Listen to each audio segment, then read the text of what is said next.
อะระหังสัมมาสัมพุทโธภะคะวาพุทธังภะคะวันตังอภิวาเทมิสวากขาโตภะคะวะตาธัมโมธัมมังนัมมัสสามิสุปฏิปันโนภะคะวะโตสาวกสังโฆสังฆังนามามิขอการวะพระเถรานุเถระเจริญสุขเจริญพรท่านสาธุชนทุกท่านผู้ติดตามสดับรับฟังรายการพุทธานุภาพซึ่งวันนี้ก็มาพบกันที่วันอาทิตย์ที่7ธันวาคมพระพุทธศักราช2568แรม2ค่ำเดือนอ้ายเรามีเวลาคุยกัน30นาทีในเวลา30นาทีนี้ท่านจะคอมเมนต์อะไรมาก็ได้ที่หน้าจอเพราะว่ารายการนี้ออกผ่านทาง Facebook ไลฟ์เท่านั้นไม่มีวิทยุพหนึ่งก็อากาศบ้านเราก็ยังแปรปรวนนะภาคกลางกรุงเทพภาคเหนืออะไรต่างๆก็ยังหนาวอยู่ฝนบ้างหนาวบ้างแต่กรุงเทพนี่หนาวแล้วก็รู้สึกว่าน้ำทะเลจะหนุนสูงเห็นภาพข่าวทางปากน้ำสมุทรปราการในท่วมถนนหนทางก็วิปริตนะวิปริตเขาทำถนนไว้สูงแล้วแหละแต่น้ำขึ้นมาท่วมมาจมอีกส่วนทางภาคใต้ก็ฝนยังตกอยู่แต่ก็คงจะตกไม่มากเท่าไหร่แล้วแหละนะเพราะว่าที่ตกมากนะมันมากไปแล้วก็ถ้านครศรีธรรมราชนี่ก็นอนแหละหลังวันที่8ธันวาคมน้ำจะค่อยลดวันที่8ธันวาคมนั้นเป็นวันจ่าดำที่เป็นมีอนุสาวรีย์อยู่ในหน้ากองอะไรตรงนั้นหน้ากองปืนนะของพันทหารปืนใหญ่หรือเปล่าไม่รู้ชื่ออย่างไรเราเคยไปมาเคยไปเที่ยวงานปกติก็จะมีงานวงสรวงจ่าดำกันในวันที่8นี่เข้าใจว่าเดี๋ยวนี้ก็ยังมีอยู่แหละเมื่อก่อนจะไปงานฉลองจ่าดำนี่ต้องไปเรือนะน้ำยังเยอะยังไปเรือกันอยู่เดี๋ยวนี้น้ำระบายดีขึ้นก็คงจะแห้งแล้วใครไปก็คงจะเดินไปหรือไม่ก็นั่งรถไปเพราะถนนก็มีอะไรก็มีขึ้นนะวันนี้ก็มาพูดธรรมะให้ฟังปรารภว่าเหตุการณ์นั้นอย่าได้ประมาทนะถ้าเราประมาทจะอันตราย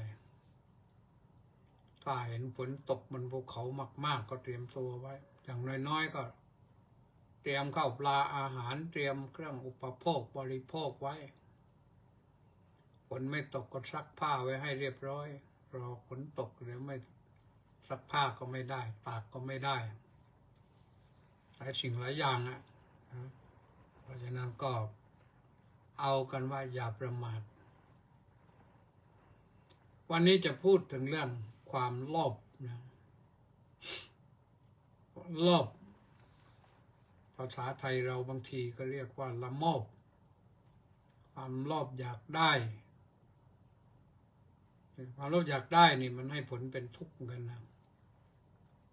เป็นเรื่องสำคัญพระพุทธเจ้าบอกว่าเป็นอกุศลมูลค คือรากเหง้าของอกุศลความโลภนี่แหละมันก่อให้ไปเกิดความอยากได้ไปเกิดความพึงพอใจในสิ่งที่เห็นแล้วมันอยากได้นะก็เป็นสิ่งที่ก่อให้เกิดความทุกข์ได้อยากมากเนี่ยถ้าอยากมากเกินไปก็เป็นอติโลโภอติโลโภนั้นแปลว่าอยากได้เกิน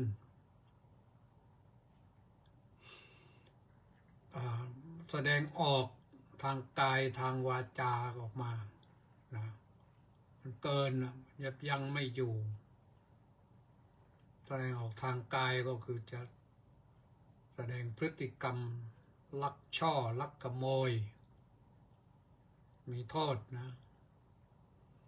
ถ้าออกทางใจอย่างเดียว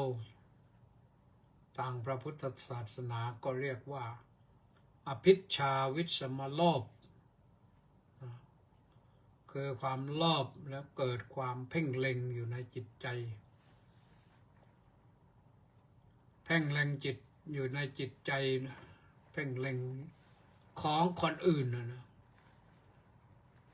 ที่ตนเองยังไม่มีสิทธิ์เป็นเจ้าของยังไม่ได้เป็นเจ้าของนะ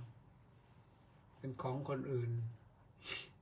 ไม่ว่าเสื้อผ้าเครื่องนุ่งห่มไม่ว่ารถราไม่ว่าบ้านไม่ว่าที่ดินไม่ว่าทรัพย์สมบัติอื่นใดไปเห็นแล้วก็เกิดความโลภอยากได้ขึ้นมาอันดับแรกใจมันโลภอยากได้ก็เรียกอภิชฌาวิสมโลภพอโลภเกินไปก็เป็นอติโลภเป็นอติโลโภอติโลภะโลภจัดนะมันให้ทุกข์นะอย่าไปโลภเลยเรามีเท่าไหร่ก็ว่ากันเท่านั้นถ้ายังไม่มีก็แสวงหาโดยสุจริตไม่ต้องไปถึงขั้นลักขโมยขั้นช่อฉนขั้นปล้นเอาทรัพย์สินของคนอื่นซึ่งมันเป็นได้ทั้งนั้นนะเดี๋ยวนี้ยิ่งเป็นพิสดารไปเยอะบางคนไปเอาช่อฉนที่ดินของคนอื่นเนี่ยที่เขาทำมาหากินอยู่แล้วเนี่ยมีเงินมีทองก็ไปจ้างข้าราชการชั่วไปปักที่ดินปักเขตว่านี่เป็นของคนนี้รุกเข้าไปในที่เพื่อนต้องฟ้องร้องกันเป็นคดีความกันคนที่อยู่ทำมาหากินปกติก็พลอยเดือดร้อนไปด้วยแล้วก็คนที่ไปคิดจะโกงคนอื่นก็ไปทำด้วยไปยุให้คนอื่นทำชั่วด้วยนะนี่เพราะอยากได้นะไม่รู้จักเพียงพอคนรอบเนี่ยแต่ว่าไม่รู้จักพอไม่รู้จักพอเพียงไม่มีมัตตัญญุตาความเป็นผู้รู้จักประมาณความเป็นผู้รู้จักประมาณก็คือรู้จักพอเพียงว่าตัวเองมีขนาดนี้ทำได้ขนาดนี้ความจริงคนนี่มีที่ดินสัก2 ไร่ 3 ไร่ 4 ไร่ 5 ไร่นี่ก็ทำมาหากินก็อยู่ได้แต่ว่าต้องรู้ให้ถูกว่าทำแล้วมันทำอะไรที่มันได้กำไรขึ้นมาเลี้ยงชีพได้เนี่ยถ้าไปลงทุนผิดมันก็ผิดนะเอาตัวไม่รอดมันต้องดูให้ดีนะแผ่นดินไทยนี่ก็มีเยอะแยะนะว่าไปแล้วนี่ต้องมีกว้างขวาง ถ้าเราไปดูประเทศอื่นๆบางประเทศเล็กๆนี่สิงคโปร์นี่ฮ่องกงนี่เป็นของจีนไปแล้วไต้หวันเนี่ยนี่ก็จีนก็ไม่ยอมไม่อิสระอยู่ประเทศญี่ปุ่นนี่เล็กกว่าเราเยอะนะ แต่เขาใช้พื้นที่ที่ดินให้มันเกิดประโยชน์คุ้มค่าเขาทำแบบพอเพียงของเขาสินค้าของเขาเนี่ยออกมาประเทศไทยนี่เต็มไปหมดเลยรถยนต์นี่ไม่รู้กี่ยี่ห้อเขาตั้งแล้วก็ตั้งบริษัทแม่ไว้ในประเทศญี่ปุ่นแล้วมาตั้งสาขาไว้ในประเทศไทยผลิตรถญี่ปุ่นทุกยี่ห้อแหละนะเขาตั้งในบ้านเขาแล้วก็ขยายกิจการมาเป็นบริษัทลูกอยู่ในประเทศไทยคนไทยเรานั้น คิดก็ไม่เป็นทำก็ไม่เป็นที่จริงถ้าเราผลิตรถยนต์ขึ้นมาสักคัน2 คันหนึ่งรถเก๋งสักคันหนึ่งรถปิกอัพสักคันหนึ่งก็น่าจะขายคนไทยได้แล้วก็ต้องไม่แพงนักก็ได้ว่านะไม่ใช่ว่าผลิตมาแล้วขายแพงกว่าของยี่ห้อนอกมันก็ขายได้แหละมีคนใช้นั่นแหละนะอันนี้เราจะเป็นเพราะความโลภหรือเปล่าบางครั้งบางทีอาจจะเป็นเพราะความโลภก็เป็นได้นะถ้าเราทำขึ้นมาจริงๆก็คนที่เป็นหุ้นส่วนบริษัทนั้นอาจจะได้กำไรน้อยลงก็เลย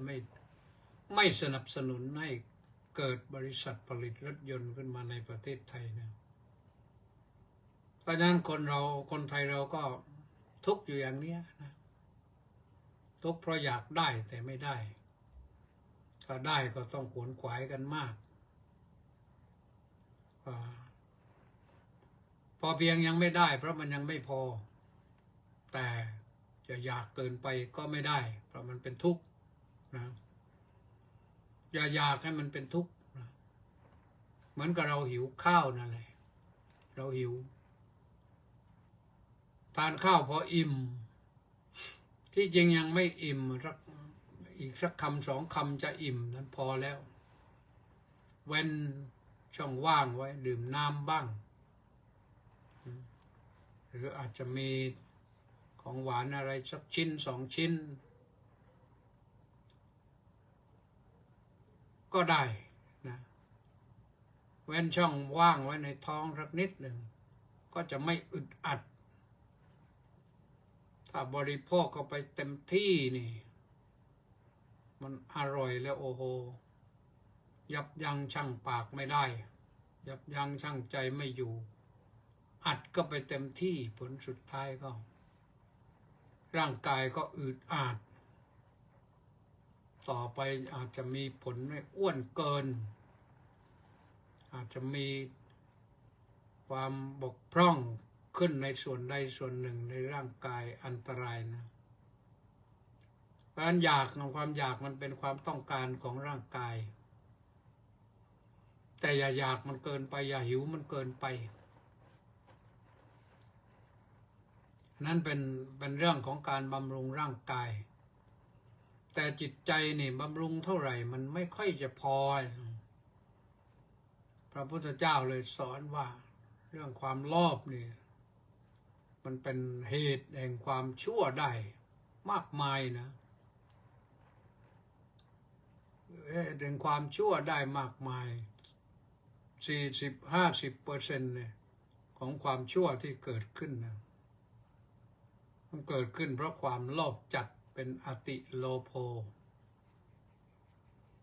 นี่บ้านเมืองเรานี่ได้ข่าวว่าทุจริตคอร์รัปชันกันมากเกินไปเพราะความโลภนั่นแหละโลภเกินนั่นแหละทำให้งบประมาณที่มีอยู่ต้องไป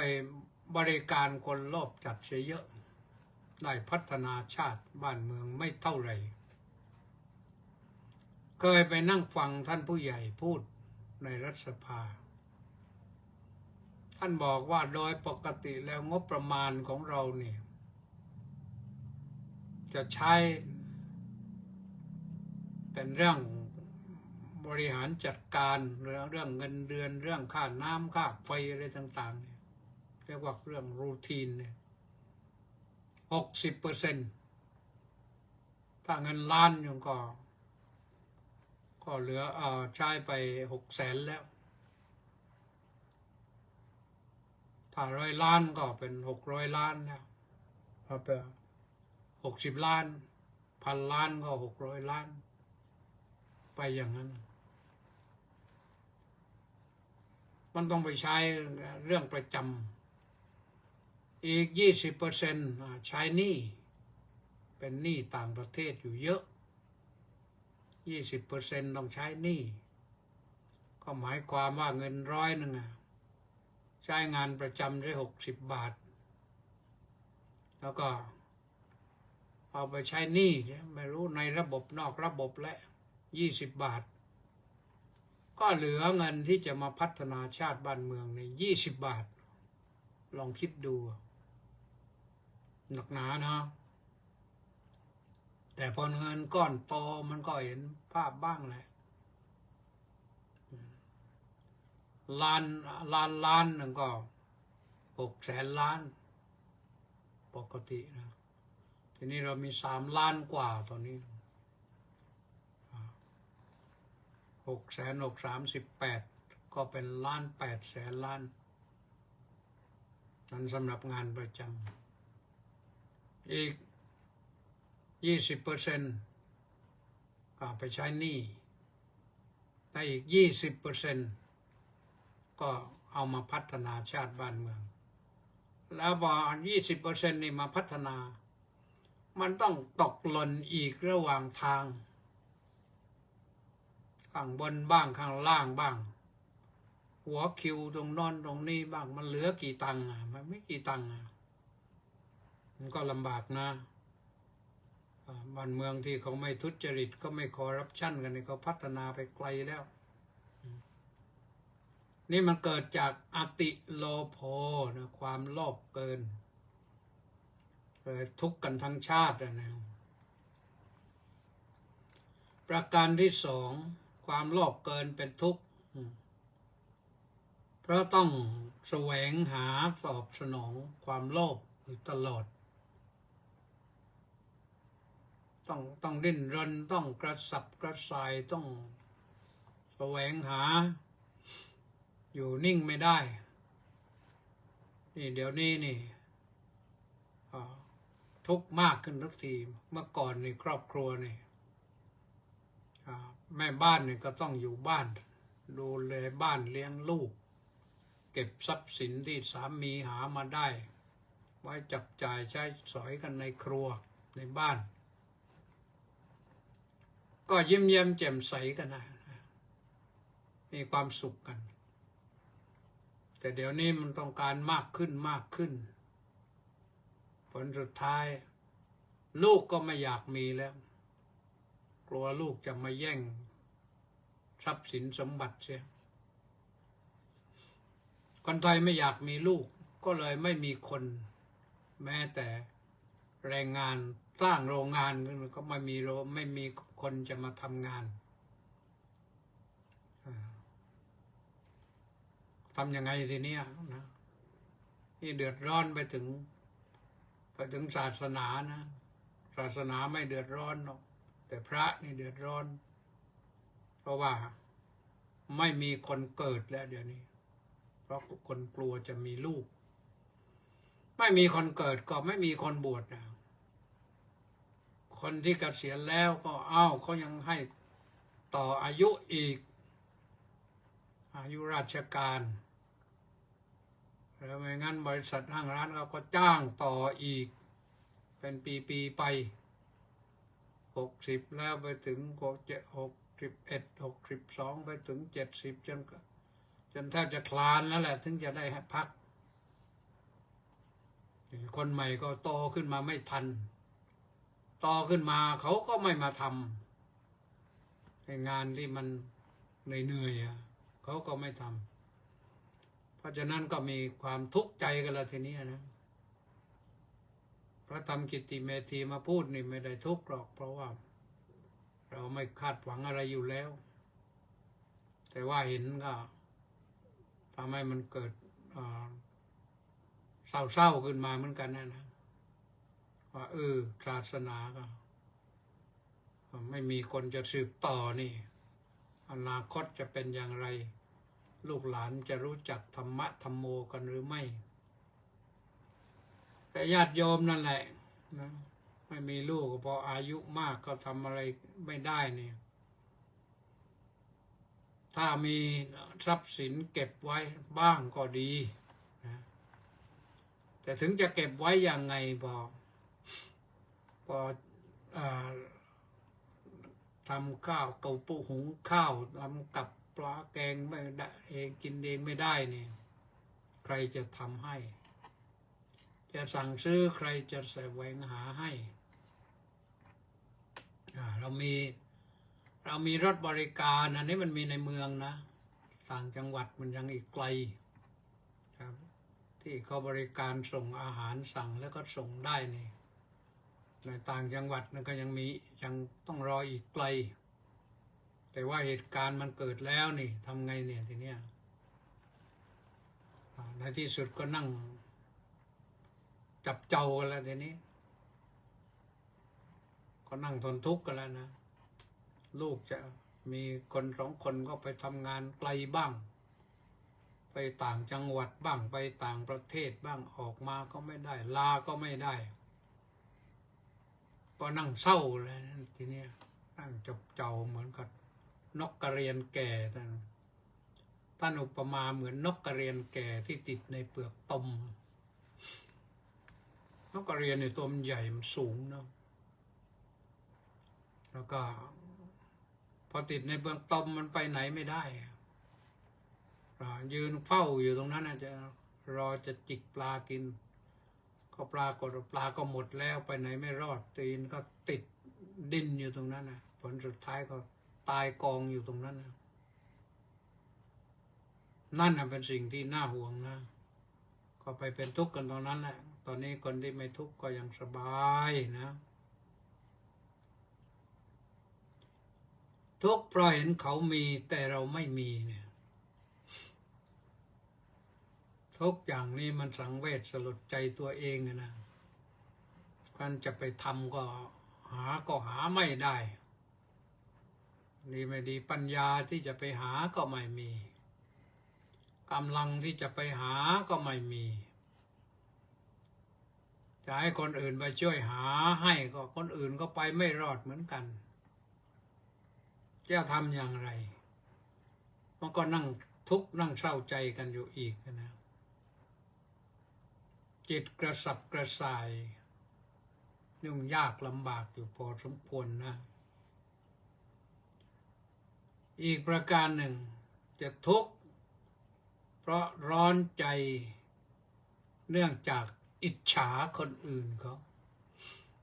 เห็นคนรุ่นใหม่เขายังไม่แก่เขายังสบายเนี่ยโอ้ยเป็นอย่างนั้นเป็นอย่างนี้แต่เราสิมือยกเท้าก็ไม่ไหวแล้วภาษาพระท่านบอกว่าอนัสสวาก็มือเท้านี่บอกไม่เชื่อห้ามไม่ฟังสั่งไม่เอานะเป็นอนัสสวาสั่งก็ไม่ทำเพราะมันทำไม่รอดแล้วทำไม่ได้แล้วเพราะนั้นทุกรอบด้านเลยนี่กลายเป็นทุก108เลยนะจึงก็นำมาปรารภโยมทุกข์มากแล้วก็จะกินไม่ได้นะก็คือมันไม่อยากจะกินอย่างหนึ่งเพราะว่าอวัยวะภายในมันไม่ต้องการมากแล้วแต่อีกอย่างหนึ่งอยากจะกินแต่มันกินไม่ได้หรืออยากจะกินแต่ไม่มีจะกินจะให้คนนั้นคนนี้หาให้ก็ไม่มีใครไปหาเองก็ไปไม่ได้นะนอนก็ไม่หลับดีไม่ดีเดี๋ยวก็นอนตกเตียงเอาทีนี้แหละงุ่นง่านจิตก็ฟุ้งซ่าน มือเท้าเนี่ยทำอะไรไม่ได้แต่จิตมันวิ่งพล่านเลยฟุ้งซ่านเลยทีเนี้ยความฟุ้งซ่านตัวเนี้ยทำให้เป็นทุกข์นะพอฟุ้งซ่านก็เกิดกระสับกระส่ายนะเกิดความกระสับกระส่ายวุ่นวายคิดโน่นคิดนี่ที่กระสับกระส่ายนะคิดถึงอดีตคิดถึงอนาคตคิดถึงว่าวันนี้จะอยู่อย่างไรจะเป็นอย่างไรกระสับกระส่ายเลยนี่ถ้ายังพอมีกำลังก็อาจจะทำทุจริตเข้าไปพอทุจริตก็เอาทุนี่มันไม่ดีนะมันก็โดนมาอีกโดนชาวบ้านก็อาจจะประณามว่าอีกแก่แล้วขนาดนี้แล้วก็ยังทำชั่วทำบาปนะส่วนราชการเขาก็อาจจะสงสารจับถ้าตำรวจจับแล้วก็ไม่รู้จะเอาไปไหนเพราะแกจะไปขังแกอย่างไรนะก็สงสารนี่กันนะแต่ว่าผิดนะอยากจะเชิญชวนญาติโยมนะเข้ามาหันเข้ามาพึ่งศีลพึ่งธรรมบ้างนะ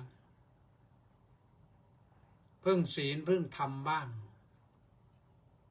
ก่อนที่อายุมากๆแล้วนี่ก็พึ่งศีลพึ่งธรรมหัดละสมาทานศีลห้าหัดสมาทานศีลอุโบสถหัดรักษาศีล8นะดีนะรักษาศีลนี่ทำให้กายเบาทำให้ห่างไกลโรคทำให้นอนก็หลับสบายเพราะอะไรเพราะรักษาศีล8นี่ศีลอุโบสถนี่เราไม่บริโภคอาหารมื้อเย็นเว้นไปมื้อหนึ่งหาไม่ได้แล้วก็เว้นไว้บ้างนะไม่ต้องใช้มันหาอาหารไม่ได้เราก็ไม่ต้องกินมันบ้างพระ200,000 กว่ารูปนี่